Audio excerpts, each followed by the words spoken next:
Welcome to the Clique podcast. I'm Dani Watson, a mindset and manifestation expert and founder of the Clique, a company that helps women overcome their fears and limiting beliefs to create a life and business that they love.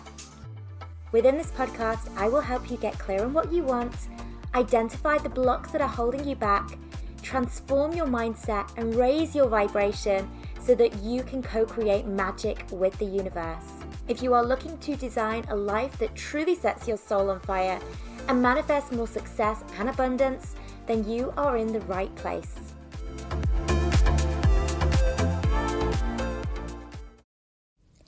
Hello ladies, and welcome to a brand new episode. So this episode today is actually something that came up in my DMs recently, and I thought it would make a great podcast episode. So let me actually just share the message that I was sent. So it says, "Hi Dani, I've been following you for a while now, and I remember you once referring to yourself as having a good girl mentality, which I totally resonate with. I feel like it's holding me back because I've always been the good girl, and a large part of my identity has been based on pleasing others and doing the right thing, even when it didn't really feel like the right thing for me. I'd love your guidance on this, as I want to make sure I walk forward on my entrepreneurship journey and do so whilst being true to who I really am, rather than just trying to appease others." So the good girl then, this is just actually one of the many masks or identities we may adopt that don't necessarily reflect who we really are. But sometimes we have been this way for so long. So for example, feeling like this good girl for so long that we just assume that this is actually how we are, who we are. And why so many of us, I believe, get to a point in adult life where we feel very lost, very confused about who we are, about what we really want in life, is because for the majority of our lives, we are wearing a mask. And the good girl mask is one of those masks. And like most masks that we wear, whether it's, the good girl identity, the rebel, the class clown, the purpose of these masks is ultimately the same. So what these masks do is they serve to help us avoid some sort of pain. And most of the time, this pain actually begins in childhood. So when we experience some sort of pain, maybe it's feeling like our needs aren't being met properly. Maybe it's being around explosive parents as a child. Maybe it's being around absent parents or parents that, aren't very present for you emotionally. Whatever it is, the masks we create, it's like a front. It's this front that we put on to convince ourselves that everything is fine. It's almost like a self-soothing mechanism as a child to convince us, everything's okay. We've got this mask on. It's kind of like our comfort blanket, our safety blanket. The masks we wear become these protective blankets, our survival mechanism, which ultimately shields us from the pain we experience predominantly in childhood. Now, the good girl mask is a common one that many women adopt. And this mask is all about getting the approval and acceptance of others, pleasing others, always wanting to do the right thing for others, but often at the cost of her own needs or desires. So the good girl feels safe and secure when she's getting external approval, when she is liked, and this can then lead to a low sense of worth because deep down, she knows she's wearing a mask. She's filling the role of the good girl, as this is what feels safe. But the praise and acceptance that the good girl receives while she is wearing this mask, it reinforces that this is who you have to be. So it ends up being that the only way she feels like she will be accepted in life is by continuing to wear this mask. And then as the years pass, she actually forgets she's wearing the mask at all. The mask she wears becomes a self-fulfilling prophecy. I am the good girl. Rather than kind of seeing yourself as just adopting this identity as a survival mechanism, we start to really relate with this identity. I am that good girl. So this was definitely something I experienced within my work life. So from my early years working at school all the way through to working in the corporate world, I wore the good girl mask where everything I did was for the acceptance and validation of others. And the result was that wherever I did, I just never felt good enough. And this wasn't because I didn't believe my efforts weren't good enough. I would often feel pride in what I'd done or accomplished. I was pleased with myself for my work and my efforts. I never felt good enough because the hunger for external validation and acceptance was never fully met. So the problem with relying on acceptance of others is that it may be that no matter what we do, our efforts often go unnoticed or unrecognized. So I've heard this so many times with clients that I've worked with where they're in the corporate world and they're climbing that corporate career ladder and they feel that it doesn't really matter how well they perform. It never feels like it's quite good enough. Often their efforts will go unrecognized or unnoticed. And again, this kind of then leads them into this battle where they're constantly trying to prove themselves by just doing more and working harder. So this work actually comes into a lot of the work I do around feminine leadership. Or then the other thing is sometimes we perhaps do receive praise. So maybe we do something and, we're given that praise that we're looking for. But the feeling we get from praise is often so short-lived. We have that praise, we receive it and we feel good, but that feeling good lasts momentarily. And then we're right back to where we started again, thinking of other ways that we can claim back that feeling of acceptance. Now, I've worked with many clients who've identified with this good girl identity. And something I've also recognized that is quite common is actually being praised for being invisible, praised for staying quiet, or the willingness to tolerate poor treatment. So I've had a number of clients who've explained that they've been rejected or perhaps even abandoned when they've said no, or their desire for autonomy is ashamed. So maybe it's a client in an adult life, in a relationship, she's sort of put her foot down to certain things and said no to certain things, or, asserted her authority, and it's been met with abandonment. The partner's gone and said, well, actually, I don't want this anymore. They've then exited the relationship. So it can often be then with this good girl and identity that they will have this feeling of pressure to perform. Another example of this is actually a client of mine who she came to the realization that she didn't feel valued for who she really was, but for the function she actually performed within her family. So again, it all comes back to this pressure to perform. So in this situation, she was always the person who her family members would turn to with their problems. And so for years, she listened. She was empathetic. She was understanding. She was always the peacekeeper. She kind of kept her own opinions to herself. So she'd never really give her true judgment. Instead, she would just tell her family members what she felt like they needed to hear, because she really wanted to keep that peace. And then it really got to a point where she just felt completely exhausted by all of it. And during our time working together, one of the things we were really working on was reinforcing adequate boundaries.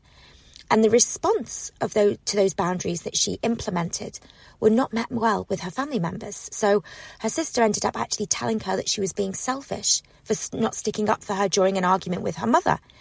And what this really meant for my client was, my approval of you, so the sister's approval of my client, my approval of you depends on how much you're available to help me to deal with my own dramas. So it was almost like once my client stopped being there for her sister, stopped getting involved in the drama, stopped trying to be the peacekeeper, stopped, being that emotional caretaker. Once my client stepped down as that role, it felt like all of a sudden her family members started to turn on her. So she felt rejected by her family.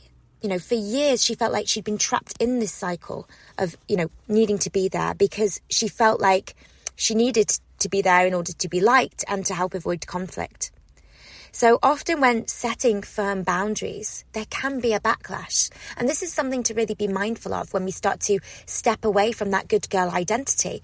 If other people in our life have been able to take advantage of this identity for a long time, it may be that when we shift, when we start to drop that mask, there could be a little bit of backlash to deal with. And this was exactly what happened in my client's situation. Her boundaries were viewed as a personal attack, as an overreaction. But reinforcing those boundaries is how you take your power back, because you are no longer then at the mercy of somebody else's approval. Okay, if you're constantly looking for the acceptance of others or appeasing your behavior to ultimately be accepted and loved by others, You're handing over your power to somebody that's outside of you. Now, when we wear these masks, we need to remember that it isn't really who we are. These are just masks. And as such, there's always going to be this acceptance void.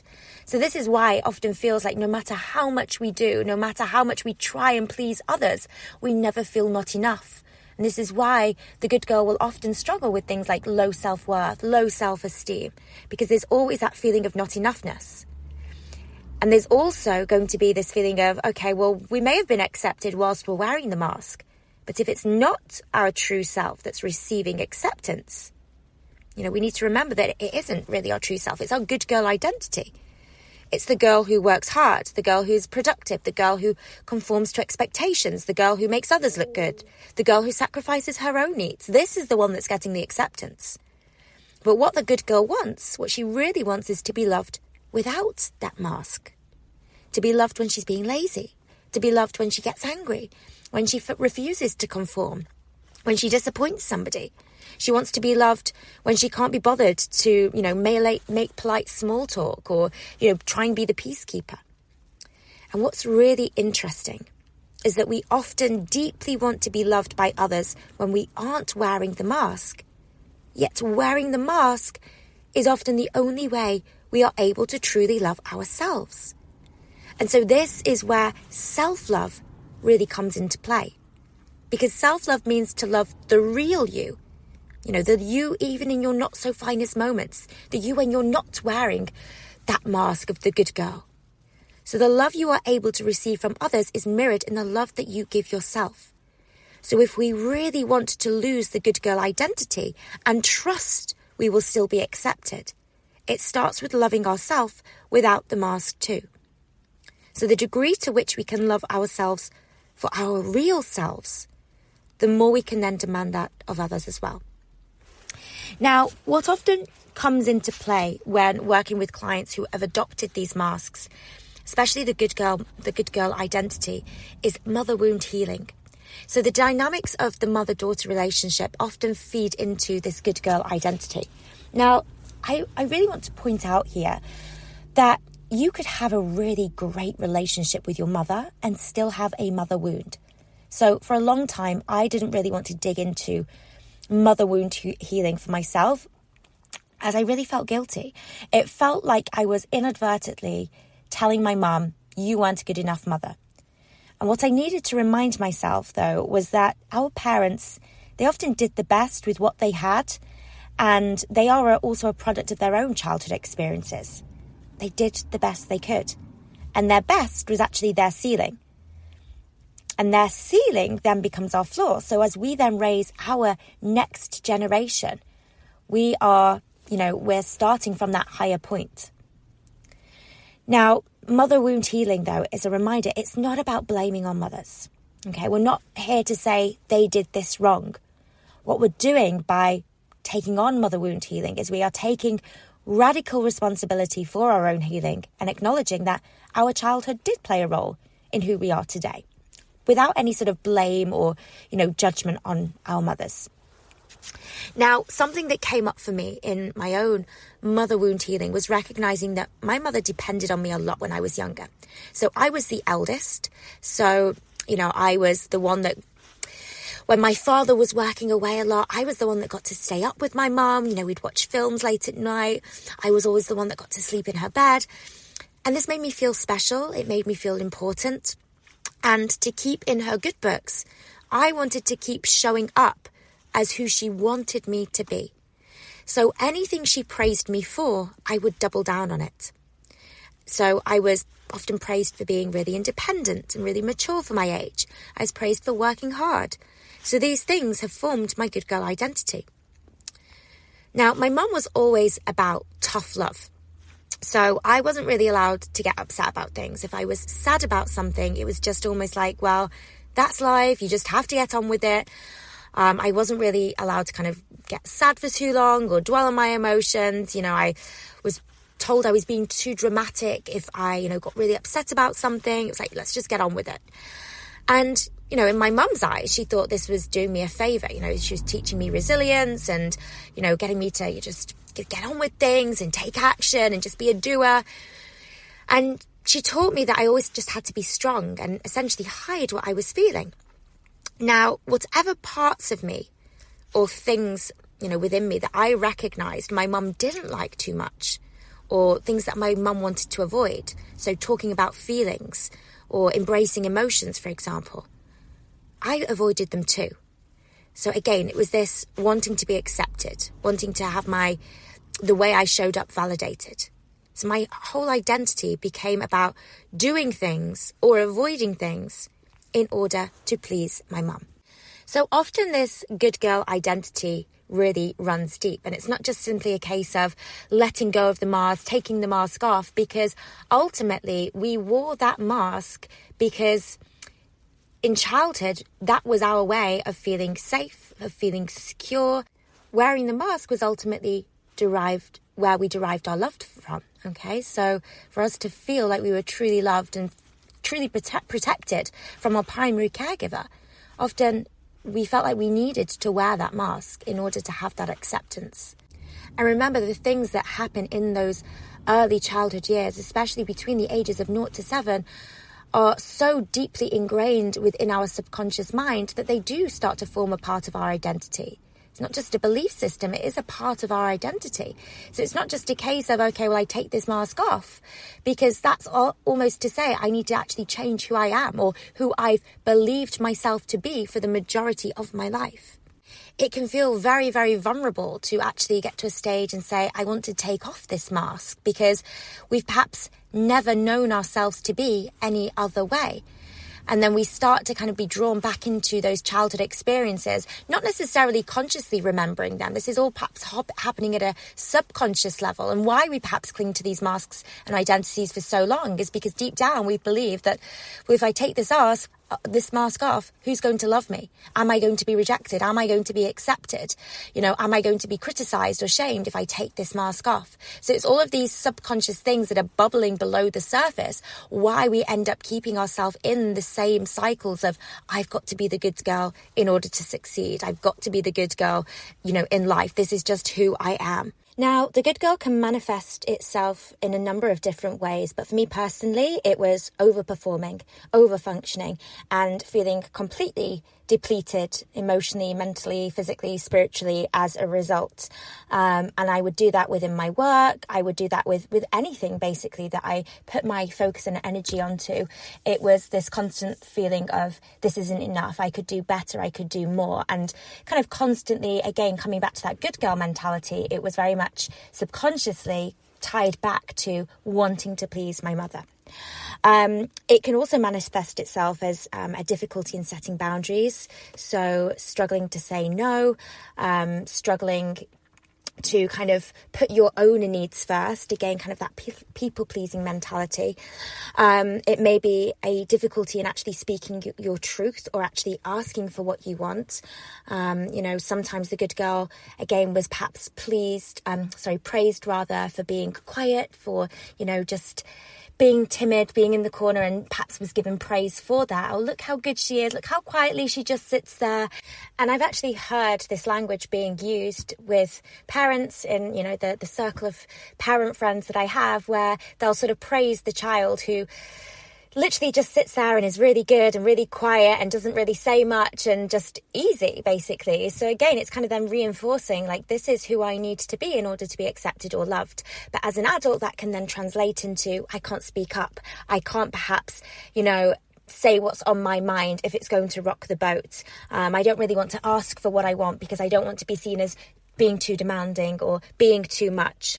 One way I've seen the good girl identity show up in a client was the overconsumption. So whether that's overconsumption of food, overconsumption of spending, under-earning, what we're trying to do here is we're trying to fill that void of not enoughness.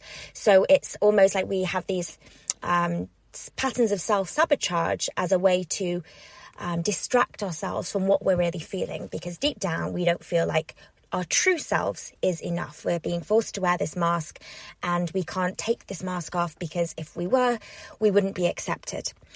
It might be attracting under-functioning partners or friends, people who actually over-rely on you.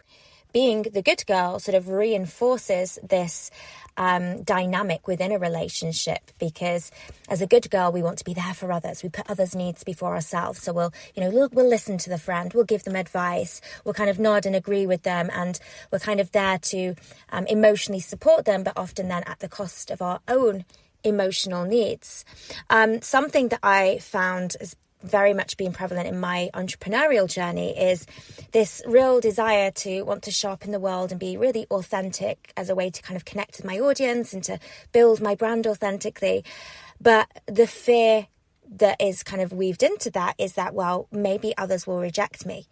Maybe I won't be liked if I take off this good girl mask and be who I really am and, show up in the world who I'm meant to actually be. So that fear of rejection can really hold women back, I think, especially in the coaching space. So if you're kind of resonating with any of these things, as I mentioned, mother wound healing is often a big thing that's involved in trying to let go of that mask. But the result of it is that being able to strip ourselves of this good girl identity is that we are, first of all, we're able to just fully listen to our own needs. We're able to prioritize ourselves, honor our needs without that feeling of guilt. We can start to really speak up for ourselves, speak up for what we actually want in life, speak our truth. If somebody's wronged us, we feel bold enough to actually speak up against being wronged rather than just shying away in the corner.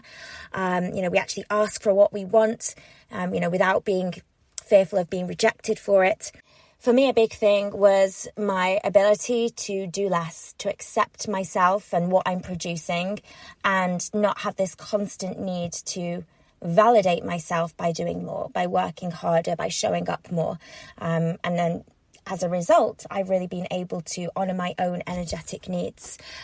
Now, what I'd like to do for this final part is actually give you some practical guidance to kind of really sort of dig into this good girl identity a little bit deeper. So if you want to press the pause button, you can grab a journal, grab a pen, and I've got some questions that you may want to journal on. So first of all, in what relationships, so maybe friendships, romantic relationships, family relationships, what relationships are you praised for downplaying yourself? So what I mean by this is, downplaying your abilities, perhaps shying away from taking the limelight, keeping yourself small. Again, this feeds into this good girl identity because it's like, okay, if I just kind of stay quiet, stay small, then I'm not going to rock the boat. It's this avoidance of conflict. This is really how the good girl, shows up in the world, wanting to kind of keep the peace. And as a result, we kind of keep ourselves playing small. So that's one question to ask yourself. Another question is, in what way do I believe if I am playing the role of, the good girl? So the good friend, the good daughter, the good partner, where I'm really accommodating somebody else's emotional needs, is somehow altruistic. So, this is me doing good in the world if I can sacrifice my own needs for the sake of somebody else. In what way do you believe that to be true? Are there situations where you just feel like you cannot be yourself? You don't feel safe being who you authentically are. Perhaps you don't feel safe to really express what your actual needs are, what you're actually feeling. Then also journal about what relationships do you have where they are kind of performing quite well. They are functional relationships just because you are holding yourself back. So you're not asserting your worth. You're not asserting your needs. So it may be, again, like a family relationship where you are constantly there for somebody else and you have a great relationship, but that's only coming at the cost of what you really need. So where do you see that happen in your life, where you have perhaps these relationships, but they're kind of reliant on you sacrificing yourself in order for that relationship to really work? And then when it comes to really trying to flip the narrative of this good girl identity, start thinking about, Where is it now my time to declare my non-negotiables in life? Really kind of state my boundaries, what I want, what I'm not willing to compromise on. What are those non-negotiables for you? What are you no longer willing to tolerate as a way to preserve your sense of worth? What behaviours of others are you no longer willing to tolerate or, try to appease? Now, I'd love to know if you resonate with this good girl identity. Come and say hello to me on Instagram at Dani_Watson_coaching. Or maybe you've recognized you wear a different kind of mask, a different kind of identity. Again, it doesn't matter what mask we wear. We do so because we feel like it will keep us safe. But stripping ourselves of these masks, of these identities, is the most liberating thing that we can do. And for me, it's one of the biggest acts of self-love. Now, if you have any recommendations of topics you'd like me to cover on this podcast, again, say hello on Instagram, Dani_Watson_coaching. I'd love to hear from you. If you are watching this or listening to this rather on the day it's released, you can also head over to my Instagram to find out the details of a Valentine's Day giveaway that I am hosting. So all of the details for that are shared on my recent Instagram posts. Again, if you are listening to this in the run-up to Valentine's Day, have a wonderful, wonderful week and a wonderful Valentine's Day, ladies, as well. And I will catch you on the next episode. Bye, ladies. If you are wanting to build your own successful online coaching business, make sure to check out Freedom, Abundance and Impact, our free 10-day business and mindset course for coaches and aspiring coaches. To access, simply head to wearetheclique.com and click free course in the menu.